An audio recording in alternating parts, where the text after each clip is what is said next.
Parting katawaan niya ay yung trending lagi siya kay gikan siya sa Seventh Adventist iyang gibirahan taman-taman ang mga Roman Catholic Church. Unya gani kung makita nato sa viral nga video, iya ang gisulod ang usa ka simbahan sa Roman Catholic Church og ila ang hilabtan tong nga gamit didto.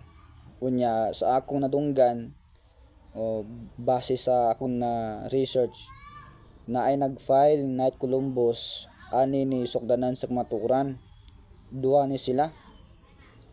So gi-filean siya og kaso. Unya nahibulong na lang ang mga tao nga pila ka bulan ang nilabay nahimo na siyang Roman Catholic Church, ming balhin na siya. So basin siguro no nga naipit siya sa file nga ipakaso. So aron dili na lang makaso, dili madayon, ning balhin na lang siya sa Roman Catholic Church. Unya iyang gibirahan na pod ang mga Adventist. Naghimo nagvideo si sukdanan sa kamaturan. Gikan ni siya sa Adventist, nahimo siyang Roman Catholic Church. So atong lang taon kay luoy kayo yung taon ni siya. Iya man kung gikon si Pastor Pintis ba atong paminawon. Matod ni Pastor Ian Pintis, nahadlok daw ko interviewon live sa iyang program kay iya daw kong i-question about Catholicism. Hadlok man jud kayo ka. No, hadlok man ka nga may interview nganong ning balhin ka sa Roman Catholic Church. Usa may imong credibility pastor nga interviewon ko nimo mangutana ka about Catholicism nga dili man ka Katoliko. Okay. Gi-challenge naman ko ka ni Pastor Pintis nga interviewon kaniya sa live. Sumasin pa og dili Roman Catholic Church. Naka-study na si Pastor Pintis. Ako naka-study ko unsay doktrina sa Roman Catholic Church. So iya kang pangutan-on ta kung gusto ka. Pero ay wag hilak nang sa man kay. Pag Katoliko sa ay ka nga mo invite nga mosulod ko sa imong live nga interviewon ko nimo. Wala man na mao. Ningana si sugdanan sa kamaturan mag-CFD o magkatolik sa daw si Pastor Pintis para mangutana siya about sa Catholicism. Luya sa rason tao ni sukdanan sa kamaturan oy. No? So di man siya kahibaw unsay doktrina sa mga Catholic Church. Nara gini siya issue nganong nibalhin sa Roman Catholic Church. Kabalo ko sa imong motibo. Imo ko interviewon aron nga dumugon ang imong live. Kay aron nga ang akong mga viewers mo anha diya sa imo ha. Ay na. Ana ba? Kung wise ka, kung marunong ka, mas marunong ni. So si sukdan sa kamaturan, ningana siya gusto daw ni Pastor Pintis na interviewon siya sa live para ang iyang mga viewers moadto kay Pastor Pintis. Di gyud ang rason ra gyud nganong dili ka mosugot kay di ka katubag sa mga pangutana ni Pastor Pintis. Mugin nang gi-challenge niya. Siya mo interview nimo o kamo nga mga CFD mo interview ni Pastor Pintis. So hadlok ra jud ka pangutan-on kay basin niya ba nga kanang magsiga ang imong mata, magsiga imong kalimutaw, unyang pataka anya kag sulti. Muna nga dili gusto ang mga CFD nga matubang ka o interviewon ka.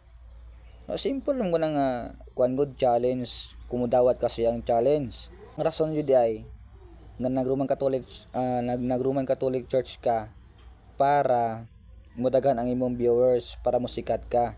Ikaw noon ang nangitag pamaagi nga nimbalhin ka sa Roman Catholic Church para musikat ka, din human diyan na mubalhin na pug ka og lain nga denominasyon. So mo di ay na imong rason. Dili ko nimo masulod sa bulsa kay gikan ko diya sa pagka-protestante. Naana po nang imong style. Pagkatoliko sa pastor, kay once ka Katoliko na ka, kana anytime, bisan pag midnight interview, wala koy problema ana. Pero kay dili man ka Katoliko, ayaw ko interview ha, nga mangutana ka about Catholicism, kay di man gyapon na nimo masabtan kung i-explain ako sa imo, kay dili man ka Katoliko. Ay nako.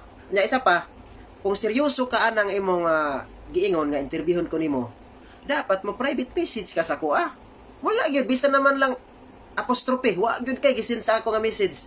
Sa to pa pasikat ra na imo ha, pasakay ra na imo ha, ngano man. Kabulo man ka nga ni trending ko. Nya nilaos na ka. Di ang imo nga ay ano? Oh, ulawan ka kay wa ko ni. Sorry yun kayo, pastor ha. Sorry yun kayo nga. Nakatawag yung ikunan eh. Ano, wala bang ka ni message sa ako gani? Sa to pa, dili ka serious. Parting katawaan niya ay. Yung trending lagi siya, kay gikan siya sa Seventh Adventist. Iyang gibirahan taman-taman ang mga Roman Catholic Church. Unya gani, kung makita nato sa viral nga video, iya ang gisulod ang usa ka simbahan sa Roman Catholic Church o ila ang hilabtan tong nga gamit didto. Unya sa akong nadunggan o base sa akong na research na ay nag-file Knight Columbus ani ni sukdanan sa kamaturan. Duha ni sila. So gi-filean siya og kaso.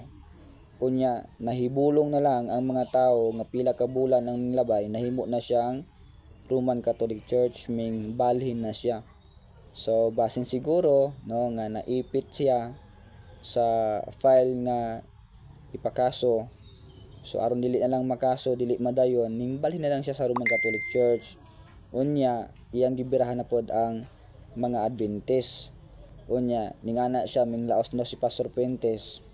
Wala man ming laos si Pastor Fuentes, no? So ngano ang rason ra gyud nga wala na kayo makidebate ni Pastor Fuentes tungod kay nahadlok na ang inyo ang pari nga si Darwin Kitgano. Nguban pang mga pari mahadlok man ni Pastor Fuentes. Gani ang mga CFD, ikaw, no? Ang mga CFD, luoy kayo, mahadlok in taon. Muna sa challenge lang daan, hadlok yod. Muna nga dili kay makita nimo sa debate si Pastor Fuentes. Nga naman wa na may musukol niya. Mo na hinungdan. Okay, so ikaw nagtrending lagi ka kining balhin ka sa Roman Catholic Church. Unya, di ka kabarog sa doktrina. Muna nga mahadlok din taon ka, luoy kayo ka eh.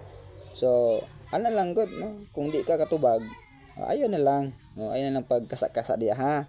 Sudanan sa kamaturan.